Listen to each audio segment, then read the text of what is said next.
바보 같은 사랑 이야기라는 제목의 말씀으로 하나님 말씀 선포하도록 하겠습니다. 교회 밖에는 믿음이 없다라고 그렇게 생각했던 시절이 있었습니다. 그런데 교회 안에도 믿음이 없는 시대가 되었습니다. 교회 안에도 예수님을, 하나님을 믿지 않는 사람들이 존재하기 때문에 어려운 어떤 여러 모습들이 드러나고 있습니다. 그것들이 이스라엘에서도 미국에서도 또 한 교실 안에서 아이가 어떤 이렇게 마음으로 했는지 23살짜리 여자아이가 어제도 총기를 난사해서 조그마한 아이들이 몇 명이 죽었습니다. 그 모습 보면서 도대체 누구를 믿고 누구를 의지하고 도대체 어떤 마음으로 저 아이들에게 저렇게 총기를 난사했을까? 이스라엘 나라 전체는 교회입니다. 성전입니다. 이스라엘 나라 전체가 성전입니다. 어디를 가든지 하나님이 계신다고 그들은 믿었고, 어느 시간이 되면 그들은 무릎을 꿇고 하나님을 향하여 두 손을 하늘 높이 쳐들고 기도하기 시작합니다. 지금은 이슬람에서 이것들을 많이 따라서 하고 있지만 이스라엘 전체가 성전입니다. 만약에 하나님이 싫으면 이스라엘을 떠나야 됩니다. 그런데 어느 순간부터 시작해서 젊은이들이 한 사람 두 사람 잘못된 사랑을 배우기 시작했습니다. 내가 하고 싶은 사랑, 내가 믿고 싶은 사람, 내가 믿고 싶은 대로 따라 사는 그 삶들이 이스라엘 전체에 번져나가기 시작했는데, 이 성전을 떠난다는 그 자체는 죽음입니다. 사회를 거부하고 나라를 거부하는 것입니다. 이스라엘 안에도 믿음이 없는 사람들이 생기기 시작했습니다. 형식이라는 것은 매우 중요한데도 이 교회 안에도 보면 묵상기도 드리고 찬양하고 대표기도하고 성경을 함께 읽고 교제를 하고 이런 어떤 순서의 형식들이 있습니다. 이 형식들이 굉장히 거추장스럽고 불필요하다고 생각되어질 때도 물론 있습니다. 형식적으로 만나는 것도 굉장히 귀찮아서 나는 이제 더 이상 신앙생활하기 싫어 이렇게 할 수도 있겠지만 그 형식이 우리를 살릴 때도 있습니다. 새벽을 정하여서 기도하던 그 버릇이 보면 우리를 살릴 수도 있고요. 그 좋은 어떤 습관들이 우리를 참 행복하게 만들 수도 있습니다. 어떻게 보면 이성적으로 감성적으로 이 성전 안에 들어와서 느낌이 없고 아무런 어떤 감동이 없을 때도 우리는 하나님 앞에 예배하지만 그 형식이 우리를 살릴 때도 있다는 것입니다. 하지만 형식으로만 살 수는 없습니다. 바보 같은 그 사랑을 우리가 받아들였기 때문에 우리들도 바보 같은 그 사랑을 느낄 때가 많습니다. 왜 하나님은 나에게 아무 조건 없이 나를 사랑했을까? 어떤 면을 봤어도 이렇게 저렇게 봤어도 내가 사랑받을 만한 존재가 아닌데 왜 하나님은 나를 이렇게 사랑했을까? 그 깊이 있는 사랑들을 느낄 수 있는 인격자라면 참 괜찮은 신앙을 가지신 분입니다. 아직도 사춘기처럼 왜 나를 사랑해 주지 않아요? 이렇게 묻고 있다면 이 호세아서에 있는 사랑 이야기 속에서 말씀하고 있는 것들을 우리는 깨달을 필요가 있다는 말씀을 우리에게 교훈하고 있습니다. 호세아 이렇게 말한다면 하나님은 구원이십니다 라는 뜻입니다. 구원자 하나님, 이 하나님은 구원이십니다 이라는 이 뜻을 갖고 있는 이사야도 있고요, 여호수아도 있고요, 예수님도 그 뜻이 하나님은 나의 구원이십니다 라는 뜻을 갖고 있습니다. 이러한 어떤 이름들 속에서 우리가 번역하고 그것들을 이해하자는 것이 아니라, 그런데 이렇게 사랑이 많으신 그 사랑이 우리에게 다가왔는데 왜 우리가 버릇없이 그것들을 거부하고 사랑이 망가졌는가? 이것들을 지금 이 성찬을 앞두고 한번 돌아보자는 것입니다. 두 가지를 이 호세아는 우리에게 뚜렷하게 말씀하고 있는 것입니다. 그 첫 번째가 지금 그 시대나 지금 이 시대나 사랑이 변질되지 않았나라는 말씀을 우리에게 가르쳐주고 있습니다. 자식들을 키울 때 여러분들은 어떻게 키웠습니까? 만약에 그 사랑이 사랑하지 말아야 될 것을 사랑한다면 어머니가 끊임없이 잔소리를 하면서 그런 어떤 습관 가지면 안 돼, 계속 손가락 빨면 안 돼, 그런 자세로 걸어가면 안 돼, 이것들이 잔소리일 가능성도 있지만 그 아이를 바르게 사랑할 것을 사랑하게끔 만들기 위해서 어머니로서 아버지로서 그렇게 꾸준함을 하면서 귀하게 키웠던 그 자식들이 어느 순간부터 시작해서 내가 알아서 내가 사랑할 것은 내가 선택할게요. 그때부터 힘들지 않던가요? 이 사랑에 대한 어떤 선택들 보면은 참 어리석게도 보면 대체로 달콤하고 아주 짜릿하고 쾌락적인 그것에 따라가 버리는 여러 사람들의 모습을 보게 되는데요. 그런데 사랑할 것을 사랑해야 되는데 사랑하지 말아야 될 것을 사랑하면서 어떤 변화와 어떤 어려움이 있던가요? 만약에 사랑할 것을 사랑하였다면 참 많은 변화가 우리 속에 성장의 기쁨도 여러 사람들에게 덕을 끼칠 수 있는 그런 웅장함도 우리에게 있었을 것이다 생각되어집니다. 롱펠로우라는 사람이 쓴 이렇게 부러진 노라는 그 시를 여러분들이 보신 분도 있을 것이고요. 이 시가 이렇게 보면 신학교 벽면에도 또 다른 교회 어떤 벽면에도 자주 붙어져 있어서 어느 순간 그 시가 눈에 들어오기 시작했고 암기되어지기 시작했고 어느 정도에 보면 롱펠로가 왜 이런 시를 썼는지 충분히 알 수 있었습니다. 부러진 노가 이렇게 보면 멀쩡한 것이 있으면 앞으로 나갈 때 잘 저을 수 있고요. 그 노의 역할을 감당할 때는 참 좋습니다. 그런데 롱펠로가 봤을 때 어느 날 조그마한 배가 있고 그 노가 부서진 상태에 반토막 나 있는 그 노가 있는 것을 보고 시를 지었던 것입니다. 마침내 부러진 노 하나를 붙잡았다, 찾았다. 나는 너를 잡으면 괴롭다. 이렇게 그 다음 행이 시작됩니다. 왜 부러진 노를 붙잡으면 그 노를 붙잡은 그 순간부터 괴롭다고 표현했을까요? 여러분들이 이건 내가 하면 괜찮을 거야 라는 사업들, 하나님께 묻지도 않고 하나님을 의지하지도 않고 선택하였던 감정적인 것, 그 부러진 노를 붙잡는 순간 배가 앞으로 나가는 것이 아니라 나는 너를 붙잡는 순간 괴롭다라고 말하는 롱펠로우가 말한 고백과 비슷한 감정을 느끼지 않습니까?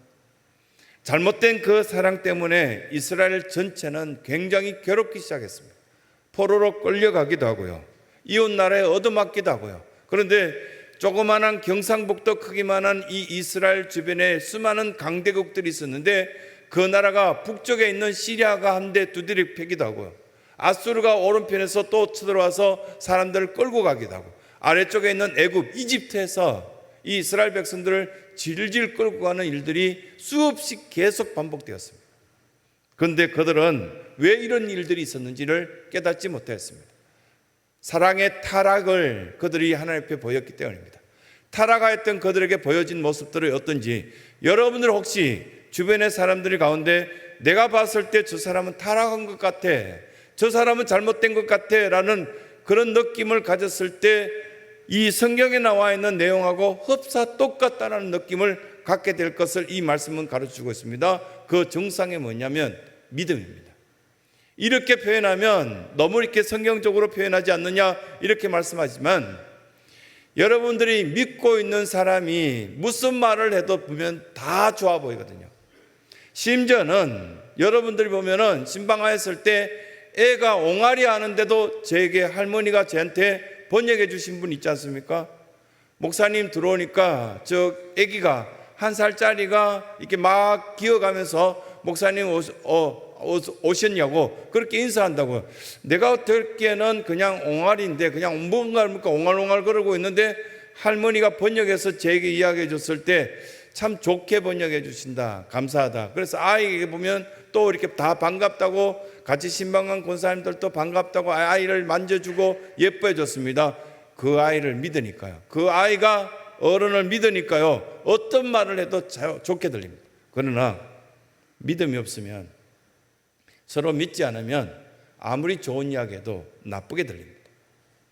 부엌에서 아내가 뭐 좀 도와달라 그러는데 확 짜증을 내면서 남편이 말할 때 보면은 귀에 뭐라고 들리냐면 욕하는 소리로 들렸기 때문에, 왜 너는 거기에 소파에 누워서 도와주지도 않냐, 그 소리로 이제 이미 양심적으로 찔리고 있었는데 그렇게 귀에 들리니까 믿음이 없는 상태 속에서는 뭐라고 말하면 다 나쁘게 들을 수밖에 없구나. 이게 사랑의 타락이구나. 사랑하게 된다면, 다 믿어진다면 그때부터는 어떤 말을 해도 미소 지으면서 예쁘게 들려지고 그것을 받아들일 수 있습니다. 여러분, 호세아서가 우리에게 말씀하신 그 믿음의 근거에서 사랑의 언어를 하나님께서는 여러분들에게 들려주셨을 때 들리십니까? 받아들이십니까? 그러고 난 뒤에 또 한 가지가 있다면, 타락한 사랑의 정상 중에 하나는 자기중심적이에요. 믿음에 대한 문제도 있지만 자기중심적인 사람들을 많이 보죠. 그 사람들은 마치 사춘기 같아요. 아마 하나님의 부르심 받을 때까지 연세가 많아서 80, 90 넘지만, 그러나 인격적으로 볼 때 아직도 자기중심적인 사람이 있습니다. 자기만 좋으면 됩니다. 그런 사람들이 가까이 많으면 많을수록 굉장히 힘듭니다. 다 도와주고도 욕먹습니다. 그래서 타락된 사랑의 한 모습 같다라고 그렇게 보여집니다. 또 이 사람들의 특징 가운데 하나가 마음이 어둡습니다. 마음이 어두니까 모든 것을 어둡게 봅니다. 밝게 보이지 않습니다. 그러나 믿음이 생기고요, 그리고 또 자기중심적이지 않고 말하는 그 사람의 뜻을 잘 이해하려고 듣고, 그리고 또 사랑하려고 애쓰는 그 순간 마음이 확 밝아집니다. 여러분 주변에 마음을 밝게 하는 사람들이 있지 않습니까? 마음을 어둡게 하는 사람도 있죠. 왜 마음이 밝아지는가요? 그 사람을 사랑하니까요, 그 사람을 이해하니까요, 그 사람을 믿으니까요. 그 사람이 말하는 것들이 다 이해되어지니까 자꾸 밝아지지 않습니까? 기다려집니다. 너무 사랑스럽습니다. 만나면 즐겁습니다. 그 이야기를 지금 호세아서야 하고 있는 겁니다. 이 예배를 드리러 올 때 주님께서 말씀하신 것들이 주파수가 딱 맞아서 잠깐 말씀해 주신 것들이 다 들릴 수 있다면 참 좋겠습니다. 그래서 그 믿어지는 말씀에 의해서 내가 감동스러워지고 새로운 어떤 창조의 역사도 내 속에 일어나고요, 변화의 역사가 일어나서 이 모든 분열되었던 것들이 일치될 수 있는 그 기쁜 마음을 가져야 되는데요, 보면은 타락된 사랑을 가진 사람들은 어떤 이야기를 전하든지 분열시킵니다. 나라를 분열시키고요, 가짜 기자들이 나오고요, 언론의 기자들을 보면은 대부분 다 가짜 같다라는 생각을 많이 하는데, 왜 저런 어떤 이야기를 해서 마음들 아프게 만들까? 이걸 살짝 한두 단어만 바꿔도 좋은 표현을 해줄 수 있을 텐데, 만약에 보면은 어떤 어려움이 생기는 어떤 언론들을 표현해 줄 때도 좀 좋게 표현해 주면 좋겠다라는 생각을 많이 갖거든요. 교회를 비방하는 그 언론들을 바라보면서 교회가 하는 일도 얼마나 좋은 일이 많이 있습니까? 그런데 끝까지 저렇게 심판에 대한, 마치 자기가 옥황상제가 된 어떤 표현처럼 저렇게 성경적이지 않는 어떤 표현인데요, 저렇게 악한 표현을 할 수 있을까라는 생각을 해봅니다. 여러분들은 사랑받을 존재로 태어났습니다. 태어난 즉시 수많은 어른들이 여러분들을 바라보면서 웃는 모습 그 자체를 바라보며 사랑하고 예뻐하며 귀여워했습니다. 그런데 어느 순간 이것들이 타락된 사랑의 모습으로 호세아가 그대로 표현한 것처럼 변절된 사랑이 되었다는 사실입니다. 이제 성찬을 앞두고 하나님, 제가 변절된 이 사랑이 다시금 회복되어서 충분히 그 사랑을 받아들이고 나의 사랑들을 고백하며 고백된 그 사랑 속에서 하나님의 역사가 일어나게 소원합니다. 그렇게 고백할 수 있는 복된 은혜가 있길 간절히 소원합니다. 또 한 가지가 있다면요, 호세아는 두 번째 이야기를, 우리에게 이 사랑을 이야기할 때 우리를 구원해 줄 수 있는 사랑을 전한 겁니다. 망가뜨릴 사랑을 전하시지 않았습니다. 또 이 사랑은 우리에게 잘못된 길을 가르쳐 주거나 힘들게 이야기하거나, 사랑이 힘들어서 아주 헉헉거릴 정도로 힘들다, 그건 잘못된 사랑 아닙니까? 그런데 여기서 용납하지 말아야 될 그 사랑을 하나님께서는 호세아에게 명령하시는 모습들이 2절에 나와 있습니다. 2절에 보면 여호와께서 처음 호세아에게 말씀하실 때 여호와께서 호세아에게 이르시되 너는 가서 목회자에게 가라 그럽니다. 선지자에게 가라 그럽니다. 음란한 여자를 맞이하여 음란한 자식을 낳으라. 여러분, 친정어머니인 여러분, 이런 일들이 생기면 될까요? 안 될까요?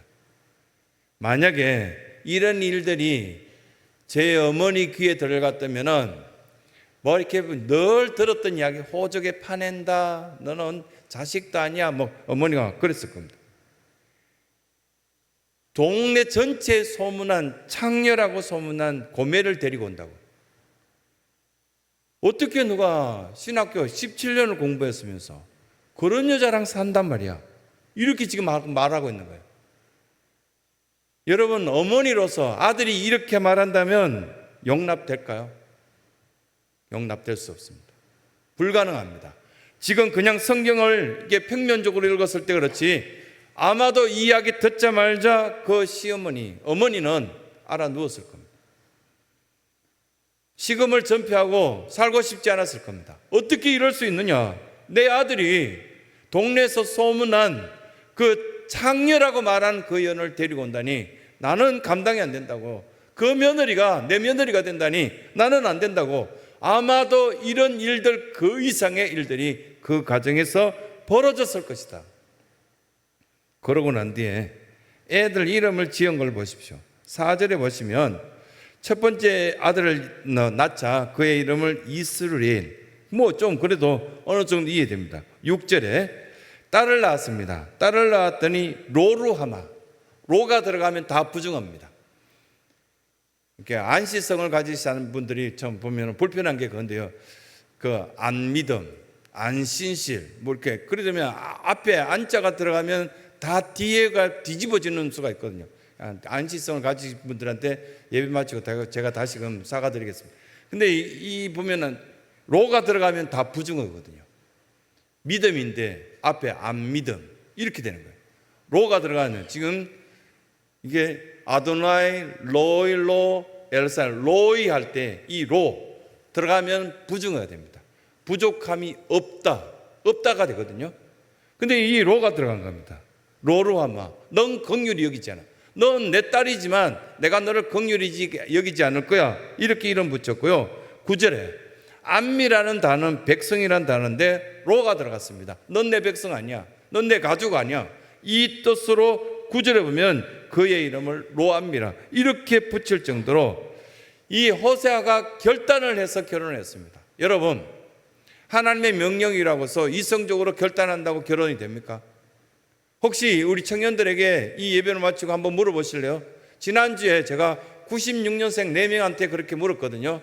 내년 12월까지다. 뭐가요? 내년 12월까지 무조건 결혼해야 돼. 그러니까 웃으면서요. 애들이 막 웃으면서요. 뭐 사람이 있어야죠. 그러니까 있잖아. 그러니까 어디요? 옆에. 그러니까 아니요. 얘는 아니에요. 뭐 그렇게 하고 장난치고 갔어요. 감정적으로도요. 느낌이 없는데도 옆에 있는 사람하고 결혼해서 산다는 거 쉽지 않은데요. 어느 날 갑자기 하나님께서는 호세아에게 너는 어디 술집에 가서 그 연을 데리고 와. 이렇게 해서 데리고 왔습니다. 근데 결혼했습니다. 그러고 난 뒤에 애를 3명 낳았는데 애 이름을 다 엉망으로 지었습니다. 순종한다고 해결될 문제가 아니고요. 이성적으로 판단한다고 문제가 되지 않는 일들이 여러분들 신앙생활 안에 하는 가운데 많다고요. 얼마나 많이 있습니까? 이성적으로 이해되는 게 많던가요? 이성적으로 이해되지 않는 것이 많던가요? 신앙생활 하다 보면 내가 순복하고 순종해야 될 것이, 살아가야 될 것이 많이 있습니다. 왜요? 내가 사랑하는 그 하나님께서 말씀하시니까 그냥 따라하는 것이죠. 이게 어떻게 이해가 돼요? 그런데 신앙생활에 자꾸 이성적으로 하려고 합니다. 그래서 많이 배울수록 어려워요. 가진 사람일수록 신앙생활이 힘들어요. 그런데 단순하면요, 이게 돼요. 사랑하면 돼요. 믿어지면 돼요. 하나님이 알려주시는 방법대로 살면 된다니까요. 그래서 호세아로 통하여서 우리에게 말씀하신 그 사랑이 너를 구원할 거다. 이게 두 번째 말씀하시는 겁니다. 우리 모두는 이 예배실에 있지만 좌편에 있거나 우편에 있습니다. 중립적인 사람은 하나도 없습니다. 다들 중립적인 것처럼 말하지만 그러나 어느 한편에 서 있는데 그러나 계속 그 길로 가지 맙시다. 하나님의 길이라면, 하나님의 방법이라면 선택합시다. 나에게 주신 이 사랑들을 진정한 사랑이라고 느껴진다면 성경 말씀에 근거하고 예수 그리스도의 그 피 묻은 어떤 십자가에 그 위에 세워진 우리의 사랑들이라면 확신합니다.